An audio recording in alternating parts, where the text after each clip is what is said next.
السلام علیکم ورحمۃ اللہ وبرکاتہ۔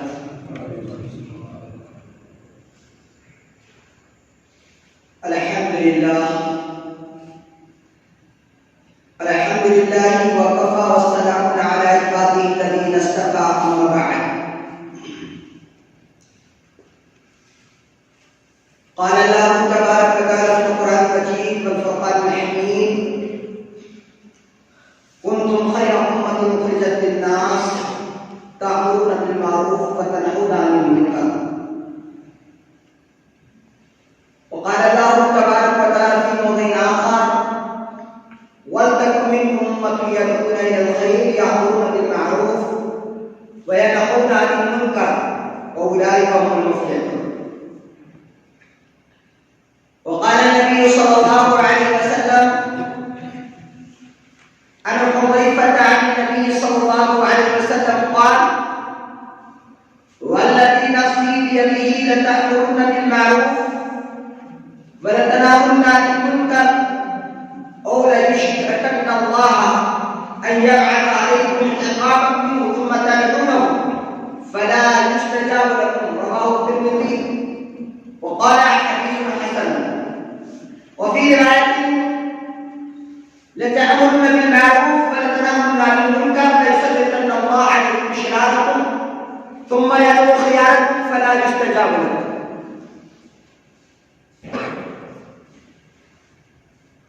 رب اشرح لي صدري ويسر لي امري واحلل عقدة من لساني يفقهوا قولي۔ رب زدني علما اللهم اني اعوذ بك من لا ينفع وقلب لا يخشع ونفس لا تشبع ودعاء لا يستجاب لها امين۔ اللهم اني اعوذ بك من جهل البلاء ودرك الشقاء وشماتة الاعداء وسوء القضاء۔ محترم معزز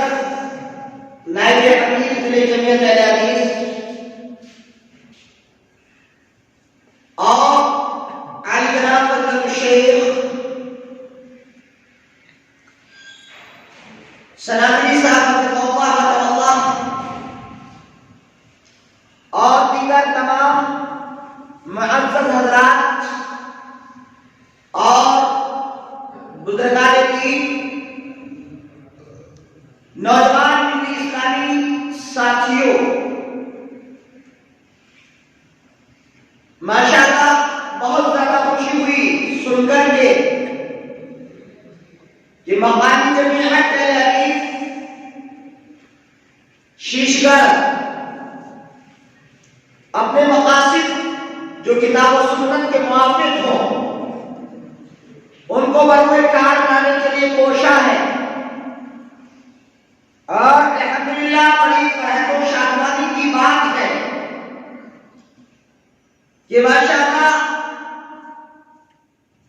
ہمارے شیخ نے یہ فکر کی کہ جمعیت کو جوڑ کر دلوں کے جوڑنے کا کام کیا جائے اور دلوں کو توڑنے سے محفوظ رکھا جائے۔ ماشاءاللہ یہ بہت عمدہ اور بڑی پاکیزہ اور بڑی صاف ستھری اہمیت و خصلت ہے جس کی تعریف اللہ تبارک و تعالیٰ نے بھی بیان کی ہے، اور نبی محترم صلی اللہ علیہ وسلم نے بھی اس کے بارے میں بہت ساری باتیں بیان فرمائی۔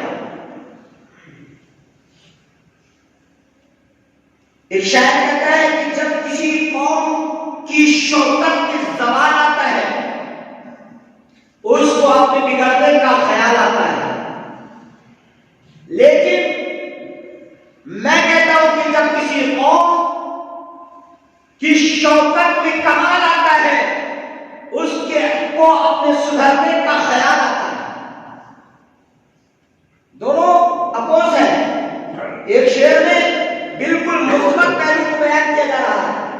اور دوسرے شعر میں بالکل منفی پہلو کا ذکر کیا جا رہا ہے کہ جب کسی قوم کی شوکت میں زوال آتا ہے اس کو اپنے بگڑنے کا خیال آتا ہے، لیکن اسی کے برعکس جب کسی قوم کی شوکت میں کمال آتا ہے اس کو اپنے سدھرنے کا خیال آتا ہے۔ میں نے قرآن مقدس سورہ آل عمران سے 2 آیات تلاوت کی۔ ان آیات کی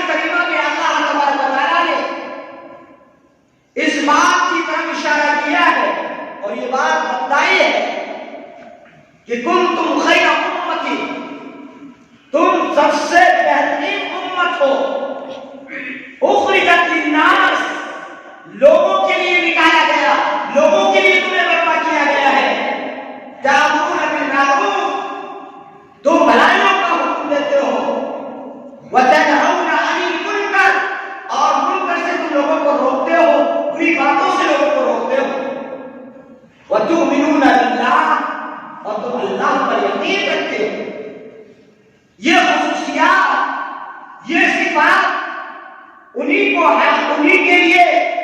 بہتر ثابت ہوگی جو یہ کام کریں گے، اور انہی کو اللہ تبارک و تعالیٰ اپنے انعام اور اکرام سے نوازیں۔ اللہ تعالیٰ نے قرآن مقدس کی دوسری آیت میں بیان فرما دیا، فرمایا وَلْتَكُن مِّنكُمْ أُمَّةٌ يَدْعُونَ إِلَى الْخَيْرِ، تم میں سے تو اس امت کے اندر سے ایک ایسا گروہ ہونا چاہیے، وَلْتَكُن مِّنكُمْ أُمَّةٌ، فرمایا تم میں سے ایک ایسا گروہ ہونا چاہیے جو بھلائیوں کا حکم دے، برائیوں سے روکے، يَدْعُونَ إِلَى الْخَيْرِ، بھلائی کی طرف بلائے، وَيَأْمُرُونَ بِالْمَعْرُوفِ، اور بھلائیوں کی طرف جو ہے بلائے اور برائیوں سے روکے، وَيَنْهَوْنَ عَنِ الْمُنكَرِ، منکر سے روکے، اور جو منکر سے روکتے ہیں أُولَٰئِكَ هُمُ الْمُفْلِحُونَ، یہی لوگ کامیابی پاتے ہیں۔ اللہ تبارک و تعالیٰ نے کتنی عظیم بات بتائی، تم میں سے ایک ایسا گروہ ہونا چاہیے جو اللہ کی طرف لوگوں کو بلائے، اللہ کی طرف دعوت دے، امر بالمعروف کرے، نہی عن المنکر کرے، اور یہی لوگ اصل میں کامیاب ہیں۔ آج یہ دعوت کا کام ہم نے چھوڑ دیا ہے، جس کی وجہ سے ہم پریشانیوں میں گھرے ہوئے، آفتیں ہمارے اوپر ہیں، مصیبتیں ہمارے اوپر ٹوٹ ٹوٹ کے آ رہی ہیں، ایسے ٹوٹ رہی ہیں جیسے لڑیوں میں سے کسی لڑی میں سے موتی کے موگے گر رہے ہوں، اس طریقے سے مصیبتیں ہمارے سر پہ آ رہی ہیں۔ اس کی مین وجہ کیا ہے؟ اس کی خاص وجہ کیا ہے؟ اس کی خاص وجہ یہی ہے کہ ہم نے امر بالمعروف اور نہی عن المنکر، بھلائی کا حکم دینا اور برائی سے روکنا بند کر دیا۔ اللہ کے نبی محمد رسول اللہ صلی اللہ علیہ وسلم کی حدیث ہے، حضرت حذیفہ رضی اللہ تعالیٰ عنہ بیان فرماتے ہیں کہ اللہ کے نبی صلی اللہ علیہ وسلم نے فرمایا، اس ذات کی قسم جس کے قبضے میں میری جان ہے، آپ نے فرمایا کہ اگر تم امر بالمعروف کرنا چھوڑ دو گے اور برائیوں سے روکنا بند کر دو گے، قریب ہے کہ اللہ تبارک و تعالیٰ کی جانب سے تمہارے اوپر عقاب نازل ہو،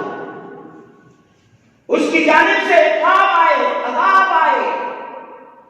اور فرمایا کہ پھر تم سب مل کے دعائیں کرو تو تمہاری دعاؤں کو قبول نہ کیا جائے۔ رواہ ترمذی روایت کیا ہے، اس کو امام ترمذی رحمۃ اللہ علیہ نے اپنی ترمذی سنن ترمذی کے اندر، اور اس روایت کو حسن قرار دیا۔ دوسری روایت میں کہ اللہ کے نبی صلی اللہ علیہ وسلم نے فرمایا کہ اگر تم امر بالمعروف، بھلائیوں کا کام کرنا، بھلائیوں کا حکم دینا بند کر دو گے، برائیوں سے روکنا بند کر دو گے، تو اللہ کے نبی نے فرمایا لَيُسَلِّطَنَّ اللَّهُ عَلَيْكُمْ شِرَارَكُمْ، تمہارے اوپر بڑے بڑے شریر انسانوں کو اللہ مسلط فرما دے گا، ثُمَّ يَدْعُ خِيَارَكُمْ، پھر تمہارے بڑے بڑے جبے والے، بڑے بڑے متقی پرہیزگار اور بڑے داعی دار، متقی بڑے بڑے نمازی، تہجد گزار لوگ دعائیں کریں گے، وَلَا يُسْتَجَابُ لَهُمْ، تو ان کی دعا کو قبول بھی نہیں کیا جائے گا، ان کی دعا قبول نہیں کی جائے گی۔ جب کبھی کوئی حادثہ ہوا، جب کبھی کوئی واقعہ ہوا، سارے لوگوں نے، مسلمانوں نے دعا کی، اے اللہ 1992 کا واقعہ ہے، ہندوستان کا مسلمان نہیں بلکہ دنیا کے تمام عالم کی مسلمانوں نے دعا فرمائی کہ اللہ تو اپنے گھر کو محفوظ کر لے، لیکن کیا کسی کی دعا قبول ہوئی؟ کیا کسی کی آہیں آسمان کو چیرتی ہوئی گئی؟ کیا کسی کی صدا کو اللہ نے سنا؟ کیا کسی کی پکار کو اللہ نے سنا؟ نہیں سنا اللہ نے، اس لیے نہیں سنا کہ جو اللہ نے امت محمدیہ کو ذمہ داری دی تھی، جو اللہ تعالیٰ نے اسے ذمہ داری دی تھی، اس نے ذمہ داری کا کمال تو حق ادا نہیں کیا ہے۔ اللہ کہتا ہے کہ میں تمہارے اوپر برے لوگوں کو مسلط کروں گا، تمہارے اوپر برے لوگ لاؤں گا، اور تمہیں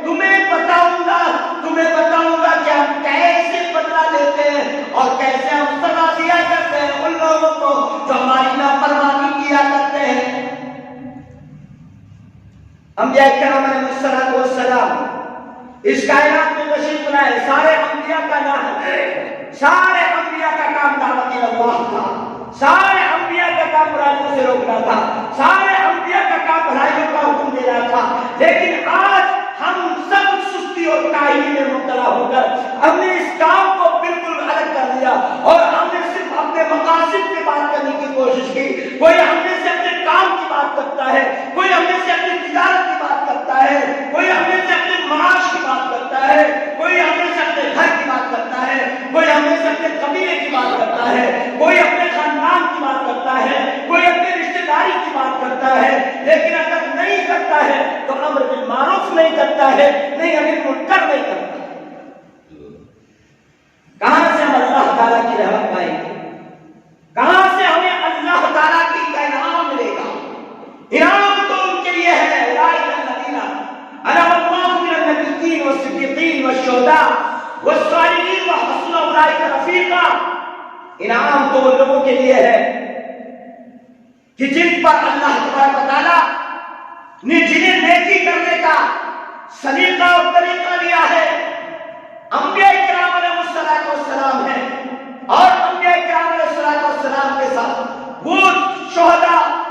جنہوں نے اللہ کی راہ میں قربانیاں پیش کر کے اپنے خون سے جنت میں لکھت کرا لی ہے،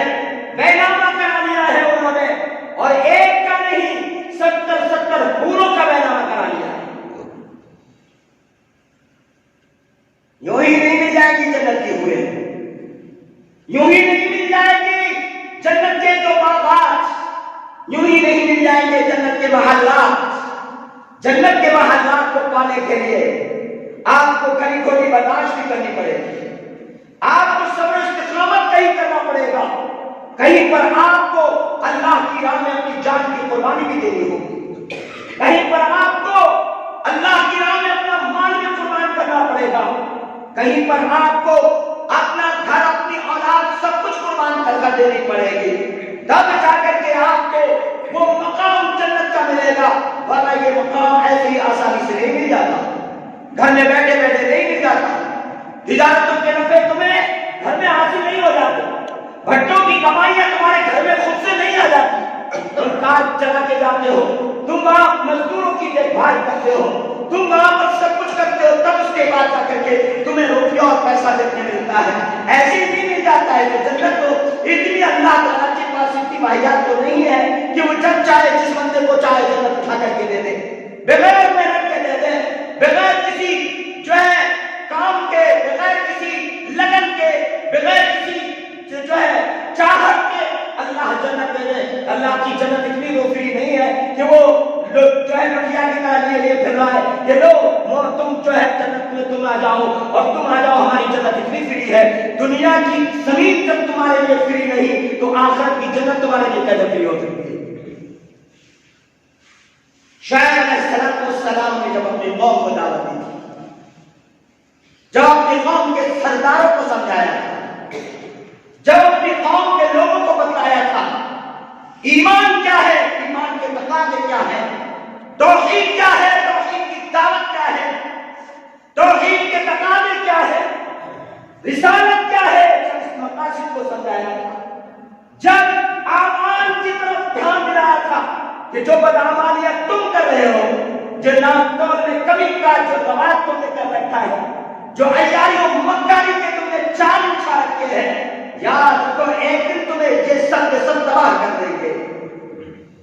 اب قوم کے لیڈروں کا جواب کوئی معمولی نہیں آنا تھا، تقریب تو بہت دھوادھار کی تھی. حضرت شعیب علیہ السلام نے پرچار تو بہت ہی بہترین کیا تھا، لیکن اب نتیجہ آنا تھا، نتیجہ غم و غصے سے آنا تھا، نتیجہ بھڑک جانے سے آنا تھا، یہاں تک کہ دھمکیوں سے بھی آنا تھا، یہاں تک کہ ہاتھ اٹھانے سے بھی آنا تھا. کیا حضرت شعیب علیہ السلام نے اپنی قوم کو دعوت دینا بند کر دیا؟ کیا حضرت شعیب علیہ السلام نے اپنی قوم کو توحید کی طرف بلانا بند کر دیا؟ ان کی دھمکیوں پر، ان کے معاملات پر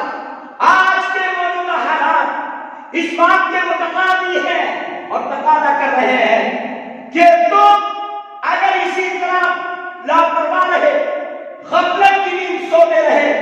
یاد رکھو تمہارے یہ گھر، تمہاری یہ بلڈنگیں، تمہاری یہ مکانات، تمہاری یہ زمین تمہارے لیے تباہی کا ذریعہ بن جائے۔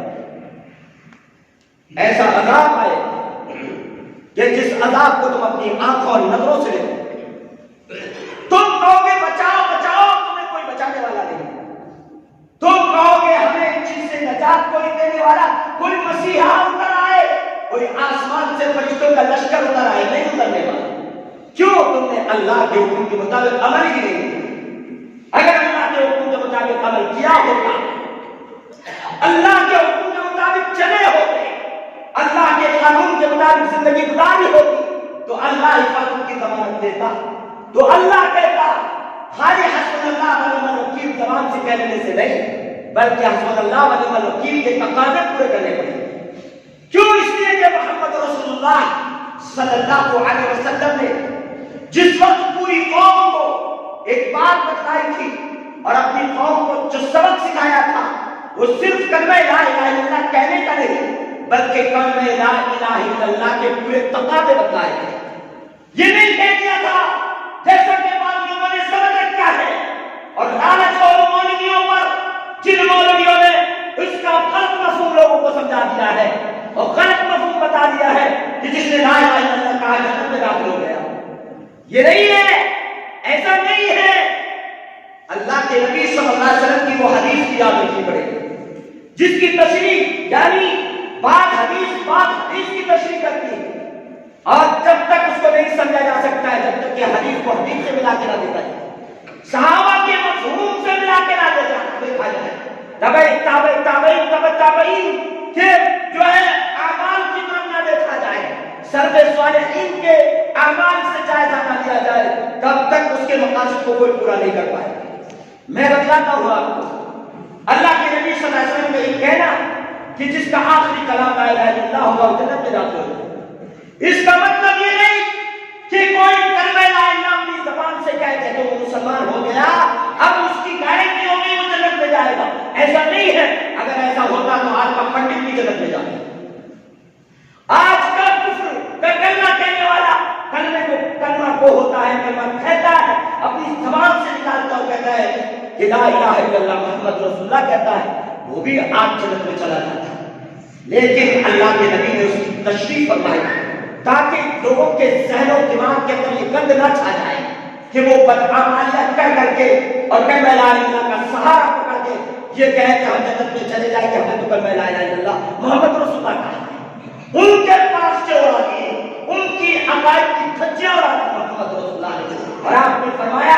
کہ من قال خالصا لقلبہ، جس نے خالصا لقلبہ لا الہ الا اللہ کہا وہ جنت میں داخل ہوگا۔ خالصا لقلبہ یعنی خلوص قلب کے ساتھ زبان سے اس کا اقرار کیا، عمل بالجوارح کیا اور تصدیق بالجنان کیا، تبھی وہ جنت میں جائے گا، ایسے وہ جنت میں نہیں چلا جائے گا۔ آج بڑے بڑے لوگوں نے جیسے جس نے فتوے دے دیے، سود کھاؤ، زنا کرو، بدکاری کرو، عیاری کرو، مکاری کرو، سب کچھ کرو، رشوت خوری کرو، سارے کچھ غلط کرتے جاؤ اور اس کے بعد پھر جنت میں جاؤ۔ یہ کیسا فیصلہ ہے؟ محمد رسول اللہ صلی اللہ علیہ وسلم تو یہ کہہ رہے ہیں کہ ان اعمال سے بچو، زنا سے بچو، یہ بہت ہی برا راستہ ہے۔ اور قرآن کہہ رہا ہے انہ کان فاحشۃ وساء سبیلا۔ اللہ قرآن میں سود کی مذمت بیان کر رہا ہے، اور جو سود کا کاروبار کر رہا ہے اس کے اوپر اللہ کے نبی صلی اللہ علیہ وسلم کی حدیثیں بھی آتی ہیں، اور خود قرآن کی آیت ہے کہ وہ اللہ سے اعلان جنگ کر رہا ہے۔ کیا اعلان جنگ کرنے والا جنگوں میں کامیاب ہو جائے گا؟ جو اللہ سے اعلان کر رہا ہو جنگ کا، جو قیمتیں کرتا ہوا زندگی گزار رہا ہے، جو جھوٹ میں گزار رہا ہے، جو مکر و فریب میں گزار رہا ہے، کیا اس کی بخشش ایسے ہی ہو جائے گی؟ سب کو ایسی معاف کر دے گا؟ نہیں، قیامت کے دن ہر ایک بات کا حساب و کتاب سے لینا، اور وہ لے گا، پوچھے گا۔ اب جو کہتے ہیں کہ اللہ تبارک و تعالیٰ یقیناً معاف فرمائے گا، ہاں میرا بھی عقیدہ ہے کہ یقیناً اگر آپ موحد ہیں اور آپ سے گناہ ہو گئے تو اللہ یقیناً معاف کرے گا، لیکن معاف کب کرے گا؟ یہ بھی کہتے ہیں یغفر لمن یشاء وَيُعَذِّبُ مَن يَشَاءُ، جسے چاہے گا عذاب دے گا اور جسے چاہے گا مغفرت فرمائے گا۔ اب بتاؤ تم میں سے کس کے لیے، یا مجھ میں سے کس کے لیے، یا ہم میں سے کس کے لیے اللہ نے کہا کہ میں تجھے عذاب دوں گا اور تجھے ثواب دوں گا اور تجھے میں عزت دوں گا اور تجھے میں ذلت دوں گا؟ یہ کس کے لیے کہا ہے؟ ہر ایک آدمی اپنے میں یہ سوچ کے بیٹھتا ہے کہ اللہ مجھے جسے چاہے گا معاف کر دے گا، اس جسے چاہے معاف کرنے میں شامل ہوں، یہ کہنا شروع کر دے اور یعذب من یشاء کو چھوڑ دے تو وہ اسلام کے مقصود کو نہیں سمجھ رہا، نہیں سمجھ رہا ہے اسلام کے مقصود کو۔ کچھ گناہ ایسے ہیں جو حقوق العباد سے متعلق ہیں، ان گناہوں کو اللہ جب تک معاف نہیں کرے گا جب تک کہ حقوق العباد جو ادا نہیں کر دے گا یا اس کی سزا اس کو نہیں ملے گی۔ سزا ملے گی کیا؟ آپ کے پاس سزا پانے کی، سزا اللہ کی برداشت کرنے کی طاقت و قوت ہے؟ ہمارے اس ملک بھارت کے اندر، ہمارے اس دیش کے اندر، ہمارے اس پیارے دیش کے اندر ہمارے لیے کیا کیا نہیں سوچا جا رہا ہے، کیا کیا نہیں ہو رہا ہے، کس کون بے خبر ہے؟ آپ لوگ سب پڑھے لکھے ہیں، ہماری قوم کے لوگ سب پڑھے لکھے ہیں، باقی سب چاہے ہیں جو وکیل حجت کر رہے ہیں، جو جج باہر نکل کے آئے ہوئے ہیں، جو ماسٹر یعنی ٹیچرز باہر نکلے ہوئے ہیں، جو بڑے بڑے پروفیسر روڈ پہ آ چکے ہیں، وہ کیا سب بے وقوف ہیں، مہان بے وقوف ہیں؟ کیا ان کو پتہ ہی نہیں کہ کون سی چیز کیا ہے؟ ہم ہی خاموش بیٹھ کے زیادہ جانتے ہیں، ہم اپنے گھر کے اندر خاموشی کے ساتھ پہلے رہیں، نہ ہماری اولاد نماز پڑھے، نہ ہماری اولاد روزہ رکھے، نہ ہماری اولاد زکات دینے کے قابل بنے، نہ ہماری اولاد کوئی اچھا کام کرے، نہ اور جھوٹ بولے اور شرارت کرے، اور ہم پھر بھی یہ سمجھے کہ جب تک ہمارے گھر میں اتر آئے گی پھر بھی ہم سوچیں کہ امن ہمارے گھر میں آ جائے گا، سکون ہمارے گھر میں آ جائے گا۔ اللہ کی قسم کبھی نہیں آنے والا، کبھی نہیں آنے والا جب تک کہ توبہ نہیں کرے گی۔ اللہ خود کہتا ہے قرآن مقدس کے اندر کہ ان تجتنبوا کبائر ما تنهون عنه نکفر عنکم سیئاتکم وندخلکم مدخلا کریما۔ کہتا ہے اللہ کہ اگر تم باز آ جاؤ، تم پرہیز کرنے لگو، تم بچنے لگو کبائر ما تنهون عنه، ان کبائر سے، ان بڑے بڑے گناہوں سے، زنا کیا کم بڑا گناہ سمجھتے ہیں آپ؟ چوری کا کم بڑا گناہ سمجھتے ہیں آپ؟ سود کا لینا دینا کیا کم بڑا گناہ سمجھتے ہیں آپ؟ رشوت خوری کرنا کیا کم بڑا گناہ سمجھتے ہیں آپ؟ اور غلط بولنا کیا آپ اس کو کم بڑا گناہ سمجھتے ہیں؟ ماں باپ کی نافرمانی کرنا کیا اس کو کم بڑا گناہ سمجھتے ہیں؟ اولاد کی اپنے ماں باپ کی بات صحیح طریقے سے صحیح بات کو نہ ماننا کیا آپ اس کو کم بڑا گناہ سمجھتے ہیں؟ یہ سارے گناہ، یہ سارے کرتوت آج ہماری عوام میں، ہمارے لوگوں میں وجود پذیر ہو چکے ہیں۔ نتیجہ آج ہمارے سامنے ہے کہ ہم ذلیل اور خوار ہیں۔ آج ہم گہار لگا رہے ہیں، فلاں صاحب ہمیں بچا لو، فلاں صاحب ہمیں بچا لو، نیتا جی تم بچا لو، نیتا جی تم بچا لو، تم فلاں پارٹی کے نیتا ہو تم تو ضرور بچا لو گے، لیکن بچانے والا کوئی نہیں ہے، ان نیتاؤں کو کوئی نہیں بچاتا۔ دیکھو امن کی گہار لگا رہے ہیں، چھتے سے کھڑے ہو کے آواز دے رہا ہے، ہلو جلدی سے آ جاؤ، آ جاؤ، میرے گھر پہ حملہ ہو چکا ہے، ناموزی کا ہے۔ کیوں؟ یہ ہمارے کرتوت کا کی سزا ہے، یہ ہمارے کارے کرتوتوں کی سزا ہے، جو ہم نے آج تک اللہ سے بغاوت کی ہے، اس بغاوت کا نتیجہ ہے۔ اگر ہم سدھر گئے ہوتے، اگر ہم صحیح ہو گئے ہوتے، دنیا کی بڑی بڑی طاقتیں ہم سے لڑ جاتی اور دنیا کی کوئی طاقت ہمیں نقصان نہیں پہنچا سکتی۔ ہماری طاقت، سب سے بڑی طاقت ہماری مسجدیں ہیں، سب سے بڑی طاقت ہماری نماز ہے، سب سے بڑی قوت ہمارا ایمان، مضبوط ایمان ہے۔ اس سے بڑھ کر ایمان سلامت ہے تو ہے آس اللہ سے، اور مرتی ہے اگر جائے تو مر جائے بلا سے۔ ایمان سالم ہے، دنیا کی کوئی طاقت نہیں جھکا سکتی۔ آئیے میں وہ بھی بتا دوں، حضرت شعیب علیہ السلام سے لوگوں نے کیا کہا تھا جس وقت حضرت شعیب علیہ السلام نے اپنی قوم کو دعوت دی تھی، جب ان کے سرداروں کو دعوت دی تھی، بڑے بڑے لوگ بیٹھے تھے، کوٹھیوں والے تھے، بڑے بڑے خزانے والے تھے، بڑے بڑے مشاہدین تھے، حکومت وقت کے کارندے تھے، کارکن تھے، روح رواں تھے، لیکن ان روح روا نے کیا جواب دیا؟ کہا ان لوگوں قوم کے ان سردار جنہوں نے تکبر کیا حضرت شعیب کی قوم میں سے، لَنُخْرِجَنَّكَ يَا شُعَيْب، اے شعیب ہم تمہیں ضرور ضرور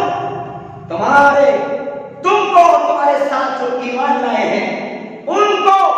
ہماری بستی سے نکال دو، یا تم ہماری ملت میں لوٹ کے آؤ، اور لَتَعُودُنَّ فِي مِلَّتِنَا، یا تم ہماری ملت میں آ جاؤ، ہمارے جیسے بن جاؤ۔ قال، کہا حضرت شعیب علیہ السلام نے، اَوَلَوْ كُنَّا كَارِهِينَ، ارے کیا ہم اس کو ناپسند کرتے ہو تب بھی؟ ہم ناپسند کرتے ہو تب بھی جبر کر کے تم لاؤ گے ہم کو؟ یہ حضرت شعیب علیہ السلام نے کہا۔ اب سنیے، جب حضرت شعیب علیہ السلام نے یہ بات کہی تو آپ کی قوم نے بڑے بڑے دھمکی آمیز جملے استعمال کیے، لیکن کیا حضرت شعیب علیہ السلام کر گئے؟ یہی جملے آج ہمارے اس دیش میں بھی بولے جا رہے ہیں، اور ایک کالا قانون لایا گیا جس کالے قانون کے بارے میں آپ سب کو علم ہے، اور ہر پڑھا لکھا چاہے ہندو ہو، مسلم ہو، سکھ ہو یا عیسائی ہو یا بودھ ہو یا جین ہو، کوئی بھی کسی دھرم سے تعلق رکھنے والا ہو، سب جانتے ہیں کہ یہ کالا قانون انصاف پر مبنی نہیں بلکہ ناانصافی پر مشتمل ہے۔ اس کے ساتھ آپ ایک بیان سنا ہوگا، آپ نے اس بیان کے اندر آپ نے سنا ہوگا کہ ہم مسلمانوں کی بیٹیوں سے اتنے سال کے اندر اتنے غیر مسلم بھائیوں سے شادی کرائیں گے۔ یہ جملہ کبھی آپ نے سنا تھا؟ سنا تھا، اخباروں میں آیا تھا، میڈیا نے کہا تھا، سب کچھ معلوم ہے آپ کو، لیکن پھر بھی آنکھیں بند ہیں آپ۔ اور یہ بات بھی میں آپ کو بتا دوں، اور یہ بات بھی میں آپ کو بتا دوں، اور یہ بات بھی میں آپ کو سمجھا دوں کہ یہ بات کہی گئی تھی کہ ان کی خانہ تلاشیاں نہیں جائیں، کیوں نہیں جائیں؟ یہ سب کیوں ہوا؟ آج میں اپنی قوم کے بچے ان کے معاملات کے پرچے اڑانے کی بات کر رہا ہوں،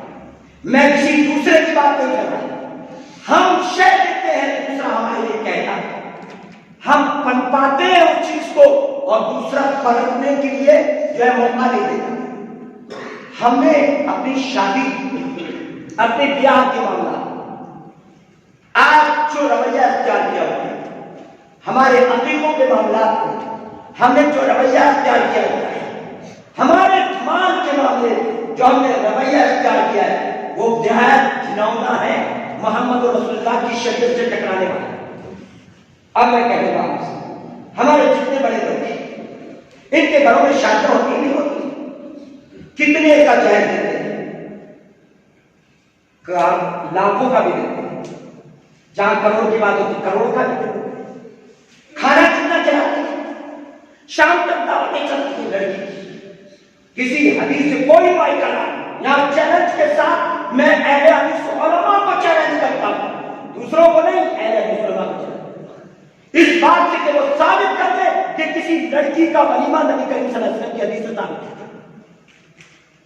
کسی لڑکی کا ولیمہ اللہ کے نبی صلی اللہ علیہ وسلم کی کسی حدیث سے ثابت ہو، لڑکی کے گھر کا کھانا کسی حدیث سے ثابت ہو، یا لڑکی کو جہیز دینا کسی حدیث سے ثابت ہو، کوئی ثابت کر دے، کوئی مائی دلال ثابت نہیں کر سکتا۔ یہ میرا چیلنج ہے۔ اور سنو، یہ انگلیاں اور منگیاں اور ٹھنگیاں یہ کھیلوں پہ لگ لگ کے تو جاتی ہیں بازاریں، پوری کی پوری بازاریں جا رہی ہیں، بازاریں لڑکی والے کے گھر سے، یہ سب بازار، ہم بازاری لوگ ہیں، ہم نے بازاری پن کیا ہے، آج ہمارے ساتھ بازاری پن ہو رہا ہے، ہمارے ساتھ بازاری پن۔ ہم نے کیا کیا؟ ہمارے دوست ہیں، یقیناً غیر مسلم دوست بھی ہمارے ساتھی ہیں، ہمارے بھائی ہیں، وہ بھی کیونکہ آدم علیہ السلام کی اولاد ہے، ہم بھائی بات کریں، ہم نہیں اس سے انسانیت کے ناطے ہم بھید بھاؤ نہیں کرتے، انسانیت کے ناطے، لیکن ہمارے دھرم الگ، ان کا دھرم الگ، لکم دینکم ولی دین، تمہارے لیے تمہارا دین، میرے لیے میرا دین، بات صاف سنتی ہے۔ لیکن ہم کیا کرتے ہیں؟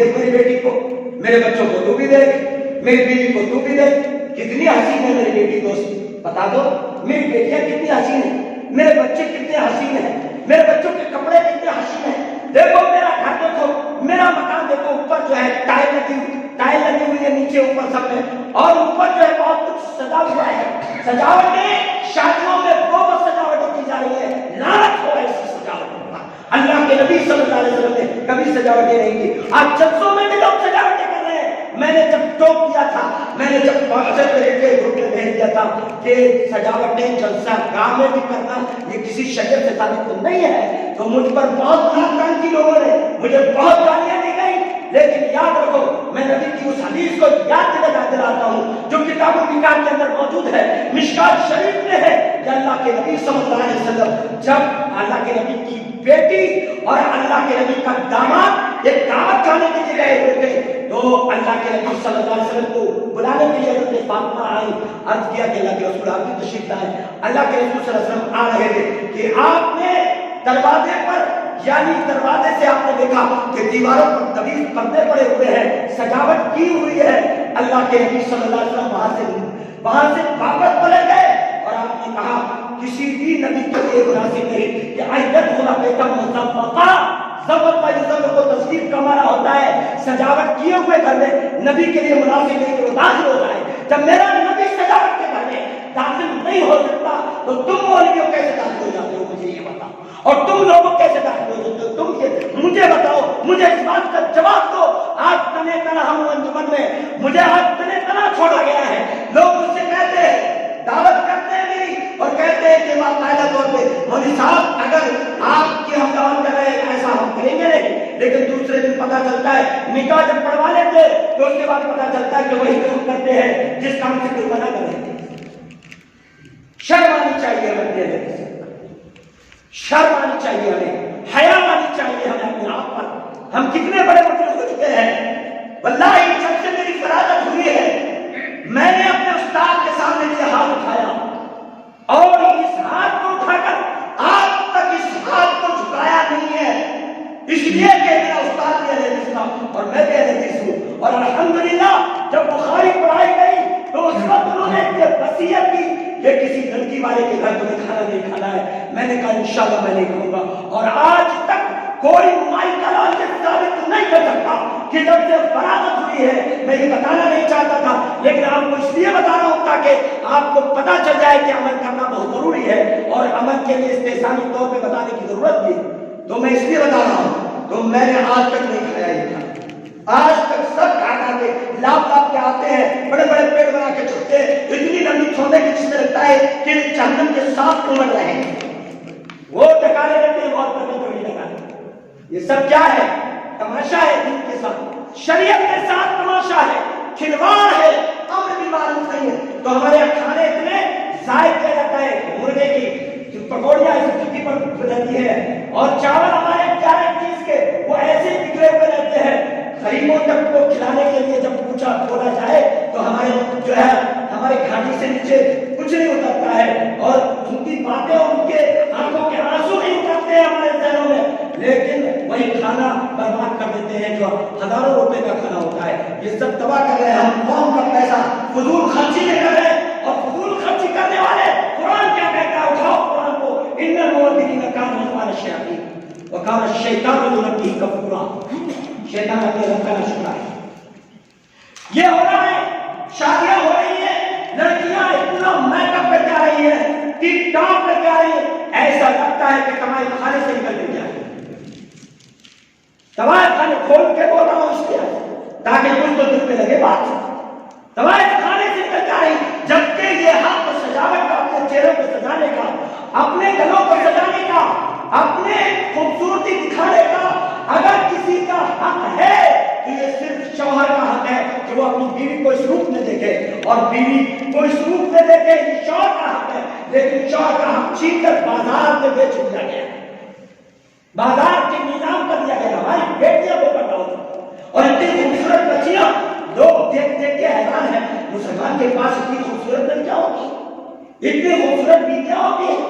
اتنے خوبصورت مکانات ہوتے ہیں، اتنا مال ہوتا ہے، اتنے یہ خوبصورت ہوتے ہیں اتنے اچھے ہوتے ہیں، ان کی اچھائی دیکھ کر آج ہمارے اس ملک میں لوگوں کو یہ چیز بھا نہیں رہی ہے۔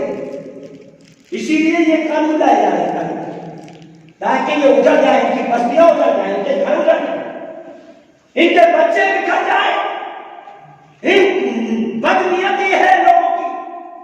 کیا سمجھ رہے ہیں آپ کہ ان کی نیتوں پہ شک نہ کیا جائے؟ یہ سب ہم نے کیا ہے، ان کی غلطی نہیں ہے،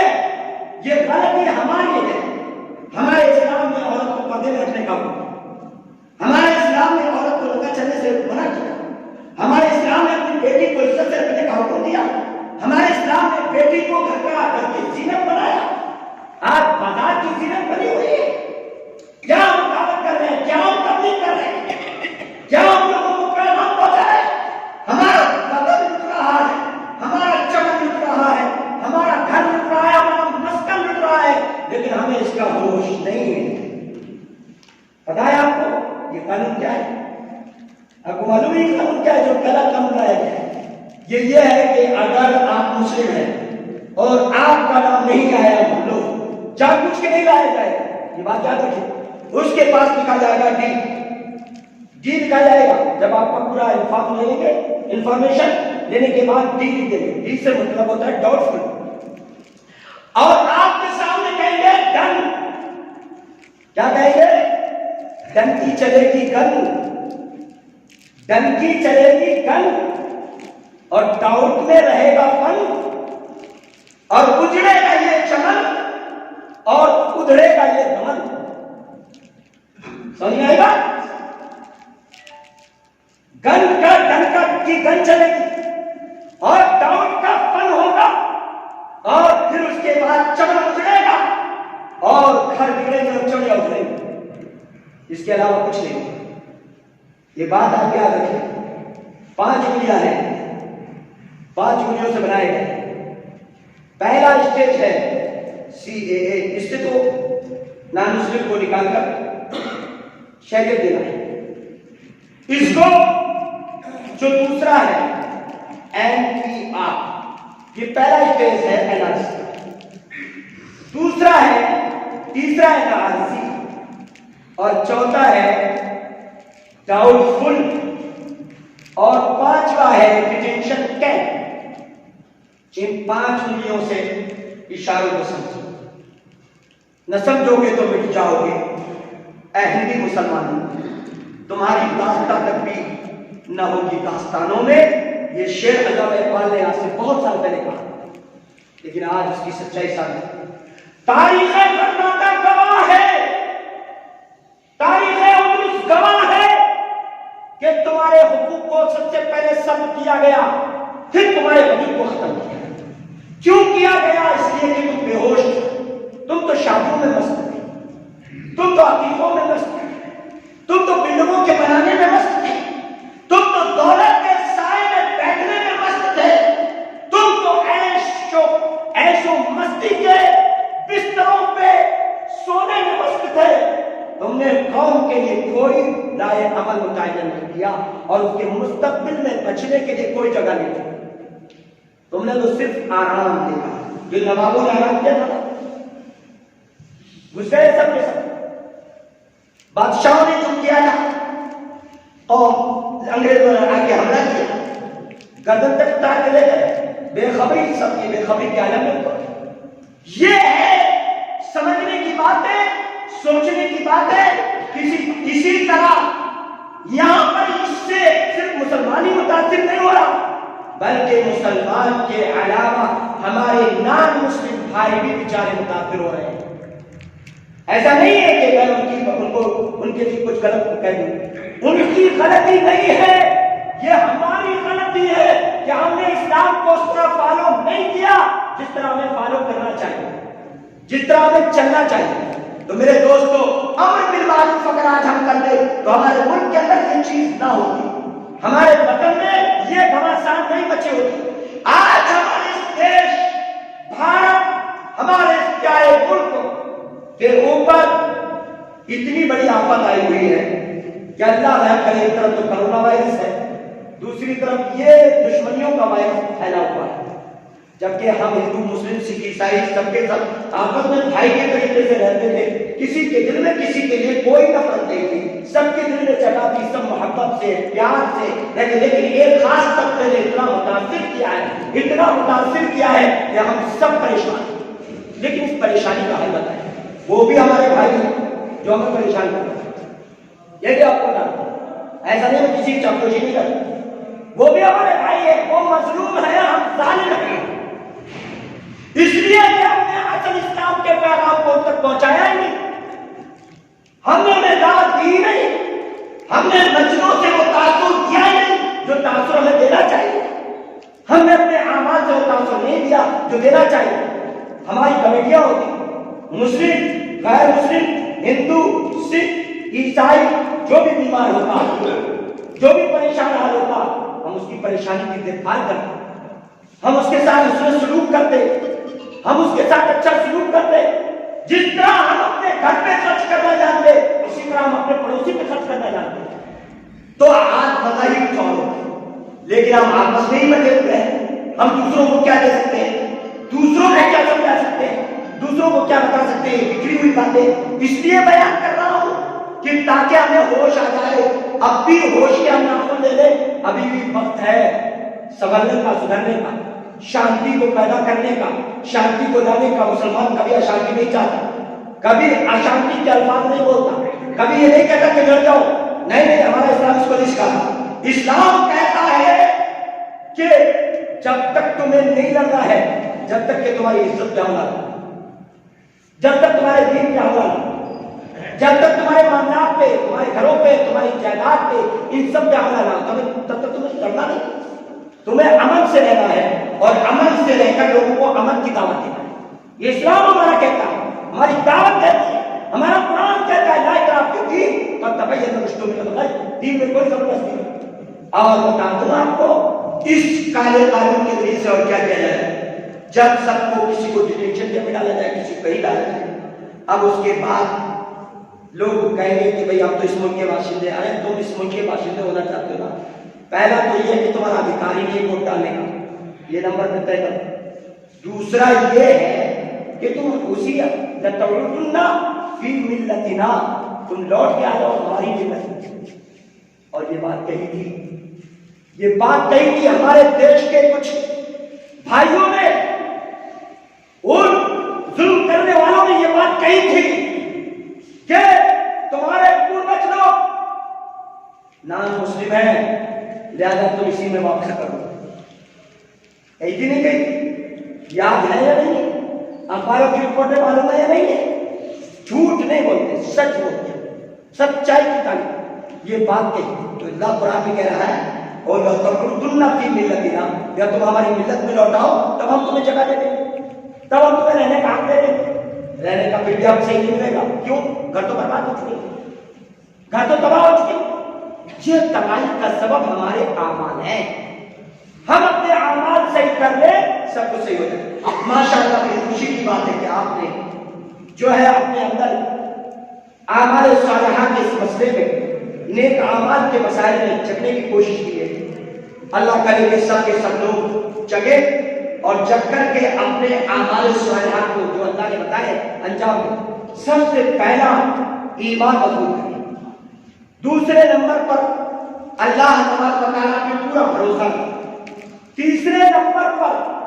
آپ نماز کی پابندی کریں، چوتھے نمبر پر سارے لوگوں کے ساتھ اچھا سلوک کریں، چاہے کوئی بھی ہو، ہمارے دین کا ہو یا ہمارے دین کا نہ ہو، سب کے ساتھ اچھا سلوک، برائی کے ساتھ پیش آئے، کسی کے بارے میں کبھی برا نہ سوچے۔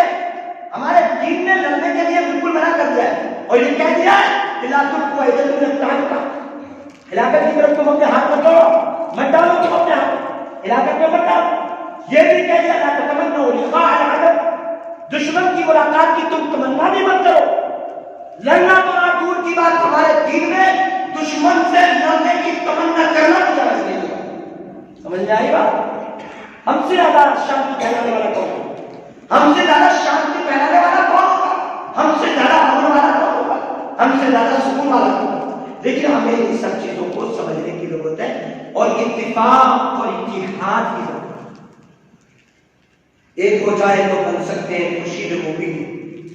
ورنہ بکھرے ہوئے تاروں سے کیا بات بنے؟